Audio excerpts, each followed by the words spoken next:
So good morning mga bro, magandang araw sa inyong lahat. Muli maraming salamat sa Diyos dahil nagkaroon ulit tayo ng pagkakataon para makapag-share sa inyo ng mga panibagong video at tutorial patungkol sa ating mga motor. So bali mga bro, ito yung sinasabi ko sa inyo na motor. So bali ang model nito ay Kawasaki Nexus Aura, o tama ba? Or Kawasaki Aura Nexus. Kung hindi ako nagkakamali, ito yung mga unang lumabas bago nagkaroon ng Fury. So ito mga bro ay 2005 model pa, so medyo napatagal na. So bali mga bro, nabili natin siya sa tropa ng presyong kaibigan lang. So hulugan pa ano. So ang nangyari kasi dito mga bro ay hindi na umaandar. Kaya yun yung ito-troubleshoot natin ngayon kung ano ba yung mga dahilan niya bakit hindi na siya umaandar. Kung nakita nyo nga, so bali tinanggalan ko na siya ng fairings ano. So bali ito yung fairings niya mga bro. Yan. So bali tinanggal ko na. Tapos ayan. Tapos, kung mapapansin nyo yung makina niya, halos parehas talaga siya ng Fury. At ayan, syempre, bago natin umpisahan, kung bago ka pa lang sa akin channel, huwag nyo pong kalimutan mag-subscribe at pakipindot na rin yung notification bell para kung meron tayong bagong upload na video ay lagi po kayong ma-notify.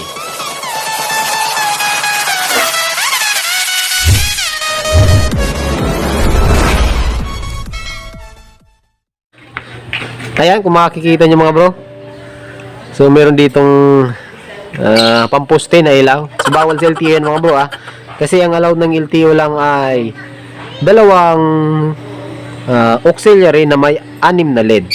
So ito ay sobra-sobra na yan. Tapos yung mga ayan, busina dalawa, tapos yung ignition switch ano na rin, hindi na nakakabit no. So medyo marami-rami tayong gagawin. Pero bago natin mga bro i-wiring yan, kasi medyo gagawin natin tong mga pampalengke lang ano. Bago natin ano yan, so papakita ko sa inyo kung ayan, yung mga wiring niya medyo pangit na, medyo magugulo na. Madaming mga putol-putol di ba? Siguro isa yan sa mga dahilan kung bakit hindi umaandar. At doon na nga tayo sa topic. So sabi ko naman sa inyo mga bro, ano ba yung mga pwede natin i-check pag hindi umaandar yung isang motor. So kahit anong motor applicable po ito. Umaandar mga bro ang motor, 3 bagay lang. Unang-una na dyan, dapat meron kang fuel. So pag wala yan, hindi aandar yung motor. Pangalawa, dapat mayroong electrical or kuryente. So pag wala rin yan, hindi rin aandar ang motor. Pangatlo, dapat mayroong compression. So dapat nasa timing ang makina. Kasi pag wala sa timing, walang compression. Okay? So 3 na bagay lang i-check natin. So umpisahan agad natin. So mag-check muna tayo mga bro sa fuel. Actually mga bro, kinuha ko yan dun sa Kabuyaw. Shoutout pala kay paring Mike, yung mayari nito, paring Mike Kabundok. So ito na yung motor mo. So, ito troubleshoot na natin. Kinuha ko siya dun mga bro na walang laman yung tangke. So pagdating ko dyan sa may dita, so sa Shell, nagpagas tayo ng 50 pesos. Malinis naman yung tangke mga bro, kaya alam kong mayroon yan. Pero papakita ko naman sa inyo. Wala na siyang susi, di hatak na lang siya. Ayan. Okay? So ito mga bro check nyo. Ayan diba? Lagyan natin ng flash. Ayan so green na green. So mayroong fuel. Okay? Tapos dito naman tayo sa may parting carb mga bro. So dapat ito mga bro panoorin nyo ng kasi ituturo ko sa inyo ng step by step yung mga gagawin natin. So nakita nyo naman mayroong fuel yung tangke. So pwede rin ko rin patunayan sa inyo na may fuel yan. So tatanggalin natin to Ito yung line papunta ng fuel. Ayan di ba? Sumutulo. So okay tayo dyan sa fuel. Pangalawang i-check natin mga bro is yung compression. So paano ba natin mag-check yung compression mga bro? So bali i-kick lang natin yan. Yan, i-kick natin So dapat matigas siya. Yan. So, dapat ganoon. So yan. Nakauna yung ignition switch. Papatunayan ko sa inyo mga bro. Ipapakita ko sa inyo na hindi nga umaandar yan. Yan.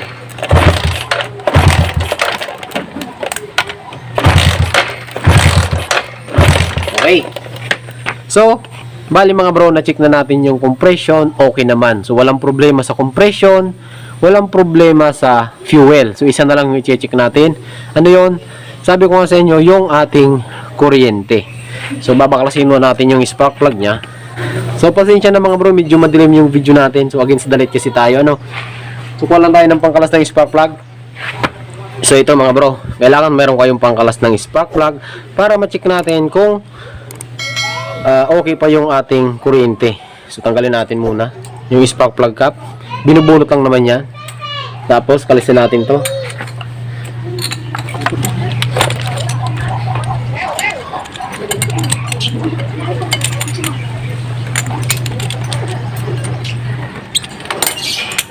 So ayan mga bro, kung makikita nyo, sunog na sunog yung spark plug itim.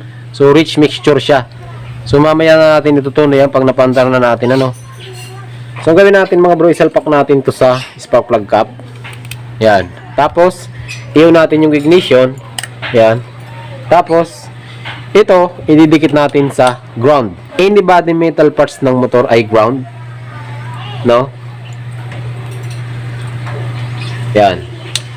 Tapos pansinin nyo mga bro kung magkakaroon ng spark yung spark plug natin. So ayan mga bro, pansinin nyo, ikikik natin ha. Tapos nakadikit sa ground. Diba? Ano? Pero nakita ba kayo? So dapat naka-on yung motor natin. Yan. So ayan, meron na tayo nakitang problema mga bro. Wala siyang kuryente. So maliwanag ha, walang kuryente. Pagkatapos natin ma-check na walang kuryente, tanggalin natin yung spark plug cap. Kasi bakit natin tinatanggal? Possible na sira na yung spark plug mo. So baka ang problema lang spark plug. So i-check natin dito mga bro. Ayan. So dito naman tayo sa high tension wire. So ang tawag mga bro ng matabang wire na ito ay high tension wire. So yun naman ang i-check natin. So dapat naka-on ulit yung ignition. So ayan, kung mapapansin nyo, naka-on na yan. So i-check natin mga bro. So dapat magkakaroon siya ng spark. Ayan o. Ayan o. Wala. Diba? So, walang spark. So ano yung possible na sira nito mga bro pag walang spark? Posibleng dito tayo sa kabila. Amen.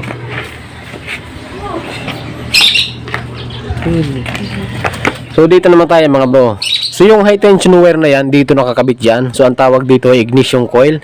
So ang sumusupply naman sa ignition coil, ito yung ating CDI or yung capacitor discharge ignition. So dito sa CDI mga bro ay mayroong pulser na tinatawag. Pag sira rin yung pulser, wala rin power yung ating CDI. So ano mga bro, so i-check natin dito. Bago tayo sa high tension wire, kahit hindi muna tayo gumamit ng tester, hindi tayo mag-check ng resistance ng ignition coil. So ano natin, dito naman tayo sa supply galing sa CDI, which is ito yung kulay pula mga bro, di ba? So dapat mayroon din spark na maliit yan, no? Try natin.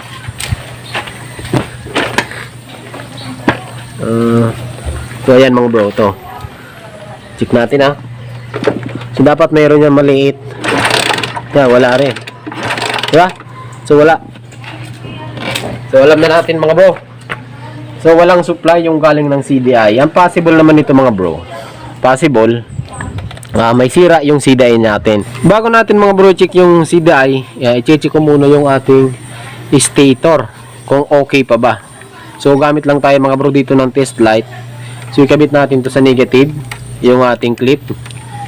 Tapos kung mapapansin nyo yung stator natin ay mayroong tatlong kulay lang. So tatlong wire lang. So meron tayo ditong blue na may stripe na yellow. Meron tayong yellow tsaka meron tayong puti. So yung yellow tsaka puti yan mga bro, yan yung supply sa charging tsaka sa light coil. Yan. So ibig sabihin half wave yung ganitong stator. So wala siyang groundings ano. Tapos yung blue na yan na may stripe na yellow, yan naman yung ating pulser. So paano ba i-check yan mga bro? So dahil naka half wave siya, hindi floated yung groundings niya, wala lang siyang lumabas, pero sa loob niyan merong nakatornilyo dyan sa loob ng makina yung groundings ng stator. Okay mga bro? So i-check natin mga bro kung okay pa ba yung stator natin. So pakik nga, i-kick mo. Ayan. So kailangan natin i-kick mga bro, kailangan iilaw yung test light natin ano. Hop. Umilaw mga bro. Yan, pansin nyo, yung kulay yellow umilaw. So check naman natin yung kulay puti. Ayan. Hop, okay na rin. Diyan pa. Yan. So, mapapansin nyo mga bro, umilaw yung test light. Ibig sabihin, okay yung stator niya. So, dito naman tayo sa regulator rectifier mga bro. So, galing ng regulator rectifier, yung yellow na yan, yung yellow tsaka puti, papunta ng regulator rectifier. So, ito naman yung magre-rectify, magre-regulate ng voltage para maging DC, papunta naman sa battery. Okay mga bro? So, dito naman, kung mapapansin nyo, mayroong ano yan, so mayroong 4 na terminal yan, isang yellow, yun na nga yung galing stator, isang white, yun yung galing ng stator, isang black na may stripe na yellow. Alam nyo naman yung black na may stripe na yellow, yan yung groundings ng Kawasaki. So ibig sabihin negative yan. Tapos mayroong white na may stripe na red, yan naman yung output. So DC na yung lumalabas dito mga bro. So i-check natin ito kung malakas ba yung power nya. Ganun pa rin yung clip nakakabit sa negative. Tapos i-check natin yung output. So ayan, so i-kick natin. I-kick mo nga min. Yun, di ba? So ibig sabihin, mayroong supply na lumalabas. Isa pa. Yan, so malakas mga bro. Siya nga pala, yung CDI natin, ano siya mga bro? Wala, di ba? Walang primary coil yung stator natin. Ibig sabihin, DC yung CDI natin. So ang sumusupply dito sa CDI ay direct current or galing ng battery. So sa CDI naman mga bro, mayroong 4 na terminal yan. Isang black na may stripe na yellow, yan yung grounding. Isang brown, yan yung supply accessory wire. Tapos isang blue na may stripe na yellow, yan naman yung pulser. Tapos yung red, yan yung papunta ng ignition coil. So maliwanag tayo dyan mga bro. At ma-share ko lang sa inyo mga bro, sabi ko nga sa inyo dati, yung pwesto ng 4-pin CDI hindi pare-parehas. Ayan o. Tanggalin ko lang sa sakit Ayan. Yung pwesto niya ng yung pwesto ng wirings niya, kung napanood niyo yung mga diagram natin na CDI, magkaiba sila. So magkabaliktad yung groundings tsaka yung supply. Okay mga bro? So i-check natin dito. So dito pala mga bro sa troubleshooting gumagamit tayo ng test light. Pero kahit hindi test light yung gamitin natin, pwede naman tester. So i-check natin yung continuity ng bawat wire. Pero test light na lang yung ginamit natin. Kasi ayun na, yun na yung nakuha ko kanina di ba? Pwede natin kasi i-check yan mga bro ng continuity lang yung mga wirings. Pero test light yung ginamit natin. So na-check na natin yung stator, okay. Na-check naman natin yung regulator, okay yung supply. Yung positive pa lang ang chine-check natin wala pa yung mga negative side. So i-check naman natin mga bro yung CDI. Sabi ko nga sa inyo, yung CDI is DC operated. Ibig sabihin yung brown na yan, nakakunik yan sa accessory wire. So dapat, pag inon nyo yung ignition switch, dapat mayroon ng laman tong kulay brown. So ngayon, i-check natin gamit ulit ang test light. Yan. So i-kick mo nga men. Kailangan natin ng side kick. Oops, may ilaw. Ayan. Kita nyo? Isa pa. Yun. So may ilaw. Ibig sabihin mga bro, mayroong pumapasok na DC current dito sa CDI. Maliwanag tayo dyan mga bro So ngayon gagamit naman tayo ng tester para i-check ko yung continuity ng pulser tsaka dito sa CDI Tapos yung sa ignition coil, i-check natin baka possible putol dito sa harness yan. Pakuha nga ng tester dyan, kumpare, kumpanyero. Yan. Basic lang ito mga bro, mga ayaw umandar na ito. Yan, so ito yung tester natin. Medyo matagal-tagal lang hindi nagagamit. So ito mga bro so isi-set natin to sa dito na lang sa buzzer para mas madali. So ito mga bro, yung tester natin. Yan. So sana maririnig nyo. Pag nagdikit yan, tutunog yan. Sana nadidinig lang sa video mga bro. So pag nagdikit yung dalawang test probe, tutunog siya. So i-check muna natin mga bro yung pulser nya. So ito ididikit ko sa kulay blue. Ito yung pulser mga bro, yung kulay blue na may stripe na yellow. So ayan, nakadikit na. Tapos ididikit ko rin dito sa, tanggalin ko muna para makita nyo. Ayan. So ididikit ko rin dito sa kulay blue rin. So dapat tutunog siya. Ayan. Ibig sabihin, tumunog. Ibig sabihin lang yan, walang putol yung blue. Galing dito, papunta dito, walang putol. So, okay tayo dyan mga bro ha. Susunod naman natin yung ignition coil, yung supply sa ignition coil.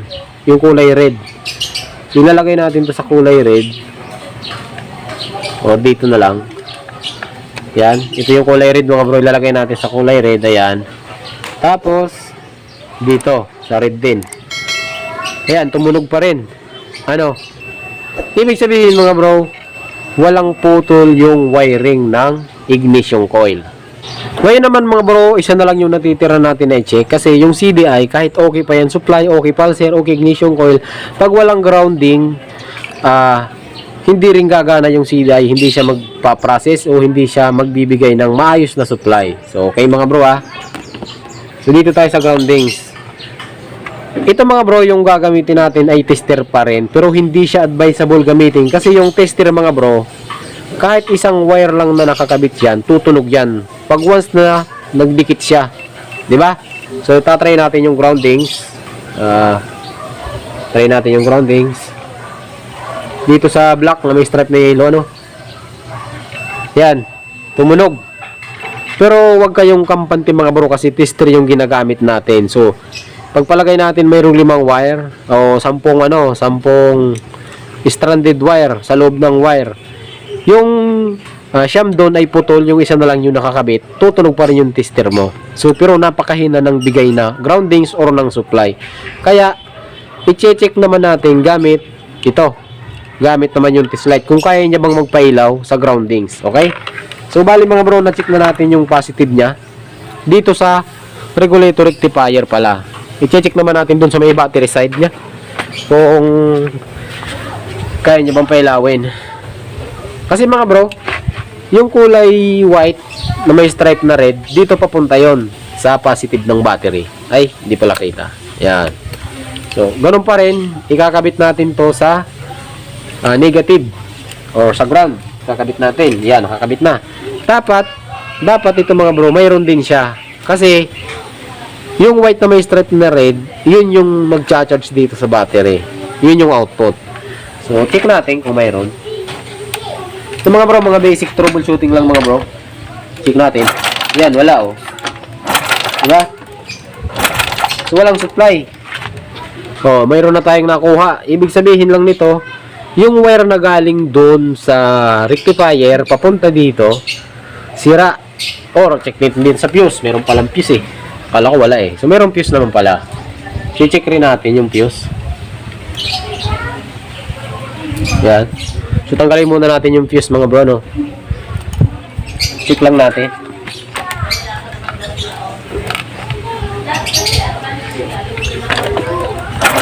Yun, mayroong konti. Mayroong konti. Tapos dito sa kabila, wala na.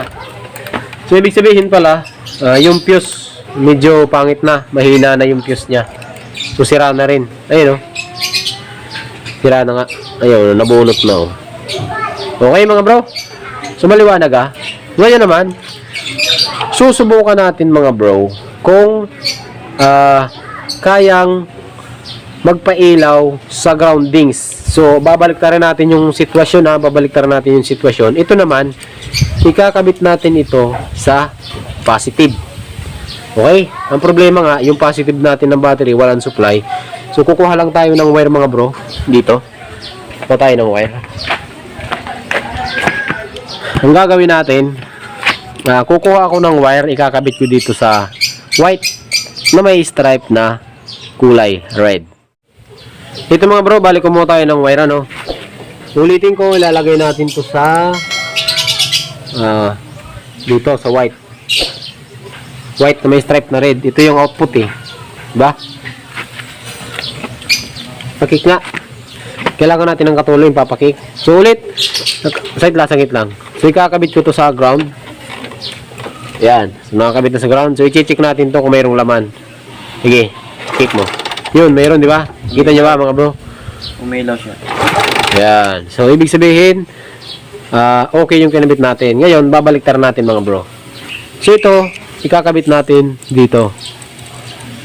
Yan. Ikakabit natin, ano? So bali mga bro, binaliktad lang natin yung sitwasyon niya. dito natin baka ano makasabit So iwasan nyo lang mga bro na makadikit sa groundings yan kasi positive yan, baka lalong lumalalo yung sira. So ayan, so bali nakakabit na siya sa positive. I-check natin dito mga bro, try nyo.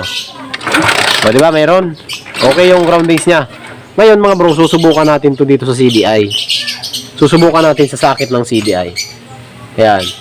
Kung mapapansin nyo naman kanina, mayroong continuity dito sa positive, ay sa negative ng CDI. So i-check natin dito. Ayan. So ayan, wala diba? O, diba? So, anong ibig sabihin? Pero dito naman sa negative mga bro, ayan, try natin. Side lang. Ayan. So ilagay ko to sa negative O, game. O, may ilaw naman siya. Diba? Pero dito naman sa negative ng CDI, check mo. So, wala siyang ilaw. Yun yung sinasabi ko sa inyo mga bro. Oh, okay na pre. Ang ibig sabihin lang mga bro, yung groundings na ito ay napakahina na possible. Mayroon ng mga mayroon ng mga putol-putol. So, hindi na solid. So, hindi na malakas yung bigay ng groundings ng ating wirings. So, mayroon na tayong nakikitang problema, yung wirings. Pero yung CDI, hindi pa natin na-check kung okay pa. Pero mga bro, meron akong pampalit na CDI. Pakuha nga. Yan. So, ayan mga bro. O, meron tayong pamalit na CDI. Apido yan. So, DC. O, ayan. Siya nga pala. Yung CDI na ito, tsaka yung CDI na ito, parehas DC, parehas 4 pins, pero magkaiba yung pwesto na ng wirings. Kasi ang wiring nito mga bro ng CDI na hawak ko, ito, negative sa baba, ito, pulser, ito naman sa taas, yan yung ignition coil, ito naman yung 12 volts DC. Pero dito sa socket na yan, pag sinalpak natin yan, pag sinalpak mo yan, baliktad, di ba? So, ayan yung supply, ito yung negative, so baliktaran siya. Pero i-check muna natin kasi nakita na natin yung problema So, ang problema nito, ulitin ko, ang problema niya, mahina yung groundings. Okay? So, ang gawin natin mga bro, gawin natin dyan. Ito kasi putol din Ayun putol din Diba? So, putol din siya. So, ang gawin natin, i-check ko lang muna kung may groundings. I-kick mo nga ulit nin. Yan, okay na. So, ibig sabihin, malakas yung groundings dito mga bro. Yan. So, ang gawin ko, so, dudugtungan ko lang to. Tapos, ilalagay ko dito sa negative ng, CDI. Kita ba? Nakakita nyo lang Yan. Dito mga bro yung negative ng CDI. Ayan Diba? So, ilalagay natin dito. Yan. So, para magkaroon siya ng panibagong supply na negative. So, ulitin ko lang mga bro, yung proseso. Bago natin check, ganun lang talaga ganun lang mga bro, pag troubleshoot ng wiring. So, hindi lang palit ng palit. Kasi kung nagpalit tayo ng CDI, wala ring mangyayari dyan, kagaya nito, sira yung wiring. So, bago nyo palitan yung isang parts ng motor, dapat masigurado nyo muna na yun talaga yung sira nya. Okay? So, check ulit natin. Ay, mali. So, ikabit natin to sa kailangan natin ng isa pang wire.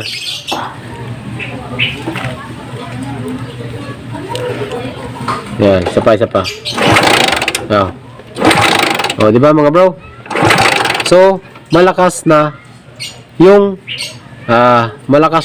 supply. Ibig sabihin, may dumadaloy na groundings na.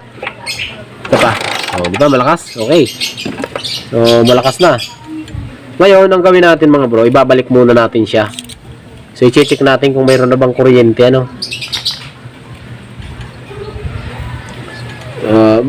baka magtanong kayo, ito yung sa sa positive supply ng rectifier. So, bali, dagdagan ko na rin yung supply dito sa CDI. Kasi positive din naman yan mga bro So, okay. Ayan. So, ibabalik muna natin. Ayan. So, temporary mga bro, yan muna yung kakabit natin, Kasi kung sakaling mapandar natin yung i-rewiring natin lahat yan. Siguro hindi na ako gagawa ng video kung paano natin i-rewiring yan kasi napakadali lang naman yan mga bro. So, ayan. ibalik lang natin yung ignition, supply sa ignition. Yan. Tapos so nakaano na rin pala, hindi sakit yung supply dito sa ignition coil. So bali mga bro, okay na tayo dito ah. So balik naman tayo sa kabila.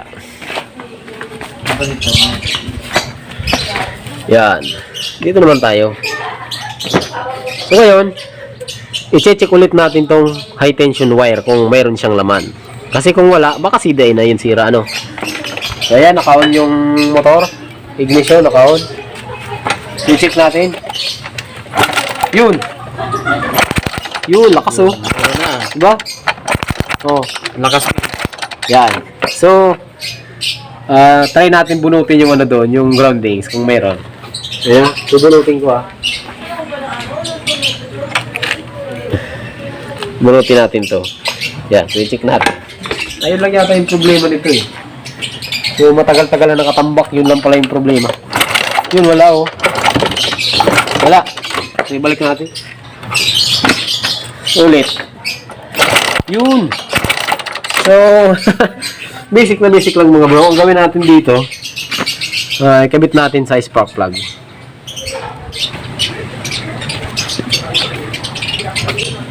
Yan.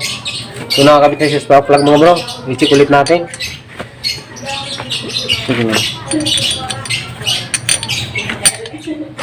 Yun, meron na. Kita ba mga bro? Yan. Lapit mo nga. Pre. Oh, yan oh. Kita niyo ba mga bro? Oh. So, mayroong pag-asa na. Medyo mahina na nga lang talaga. Medyo mahina lang yung ano ng spark plug na ito. Pero kung nakikita nyo naman, ano siya? Nag-spark pa. So, mamaya natin linisan. Kabit lang ulit natin.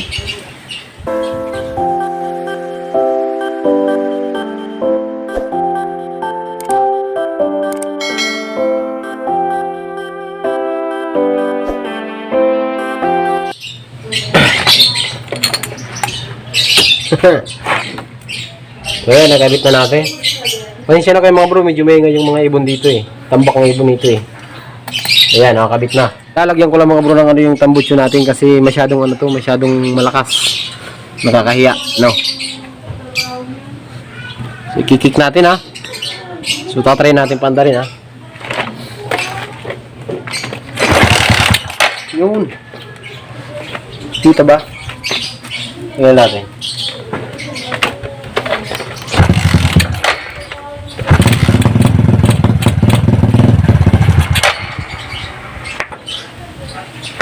So umandar na siya mga bro, hindi lang ano-ano kasi baka yung carburetor medyo madumi. So lilinisan natin. Pero umandar na siya eh.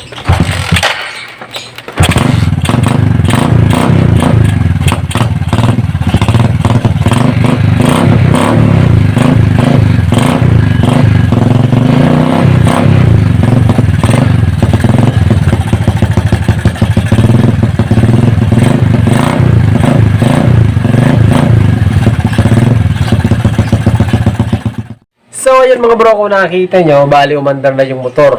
So ang naging problema niya lang pala talaga, yung groundings, kita mata ko ah, yung groundings ng CDI, mahina na. So ang ginawa natin, kumuha tayo ng grounding sa ibang parte, tapos nilagay natin dun sa CDI. So kung nakita nyo naman, umandar na mga bro. So ganun lang kasimple yung pag-troubleshoot, ano? At so marami-rami tayong gagawin dito. So bibigyan ko na lang kayo ng update kung ano yung mga gagawin natin dito, ano?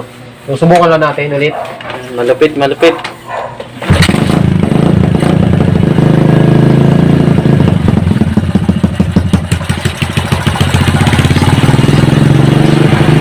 Patadaan mo.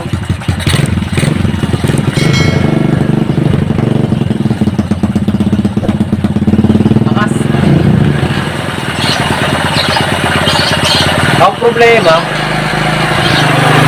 Ang problema mga bro, tumataas, bumababa, tumataas, ano, possible may singaw to eh. So ayun mga bro, hanggang dito lang yung video natin. Ganun lang po kasimple yung pagtutroubleshoot na hindi umaandar yung motor.